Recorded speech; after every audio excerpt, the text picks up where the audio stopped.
Bonjour à tous, c'est Pierre Schlinger, podologue.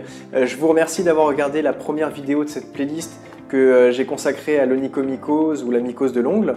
Si ce n'est pas le cas, si vous n'avez pas vu la première vidéo qui traite du diagnostic et de comment éviter de la confondre avec d'autres pathologies qui y ressemblent, je vous invite à regarder la première vidéo en description en bas ou en vignette en haut à droite afin de ne pas vous lancer sur un traitement au hasard et de regarder cette vidéo sans tout comprendre. Alors une mycose, comme tout champignon, elle préfère les endroits humides, chauds et sombres. Particulièrement les ongles de pied parce que c'est des endroits qu'on va enfermer très souvent dans la journée, dans des chaussures, et qu'on oublie de temps en temps de se sécher de manière très efficace après une douche notamment. Vous avez deux vecteurs de contamination qui sont d'une part les auto-infections et les hétéro-infections. Pour les auto-infections, sachez que vous présentez naturellement sur votre peau un ensemble de bactéries, de champignons, de virus, et ça constitue ce qu'on appelle la flore de la peau. La flore de la peau, eh bien, elle est équilibrée naturellement. C'est-à-dire que vous n'avez pas un germe qui va se développer de manière anarchique aux dépens des autres. Par contre, si le milieu va changer en termes de chaleur, en termes d'humidité, eh bien, ça risque de déséquilibrer cette flore. Par exemple, vous vous tapez l'ongle d'un orteil contre un meuble, ou vous avez des micro-traumatismes dans votre chaussure. Ça entraîne un léger décollement de l'ongle, et là, la chaleur et la transpiration peuvent facilement se stocker, et donc vous allez développer une mycose. Pour les hétéro-infections, vous avez simplement marché dans un endroit fréquenté par des gens qui sont porteurs de germes. Des endroits particulièrement fréquentés, comme par exemple les bords de piscine, les vestiaires communs, les salles de bain d'hôtel.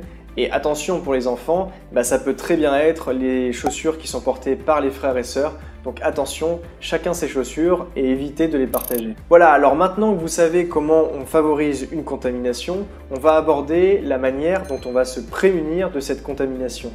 Le principe est donc d'éviter de marcher pieds nus dans les endroits à risque et de combattre la transpiration. Voici quelques conseils.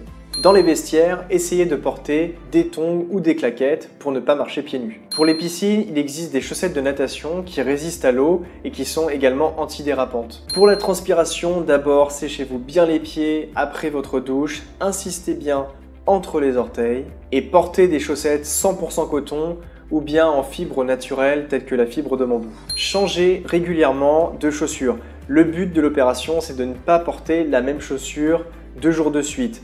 Donc c'est bien de tourner à 2, 3, voire 4 paires de chaussures dans une semaine pour être certain que votre paire de chaussures a bien séché pendant 24, voire même dans le meilleur des cas 48 heures et avoir des chaussures bien sèches. Évitez de ranger trop vite vos chaussures dans votre penderie. Et oui, les mycoses, elles aiment les endroits chauds et humides, mais elles aiment aussi les endroits sombres. Et une penderie, c'est l'endroit idéal. Alors lorsque vous arrivez chez vous, quittez votre paire de chaussures.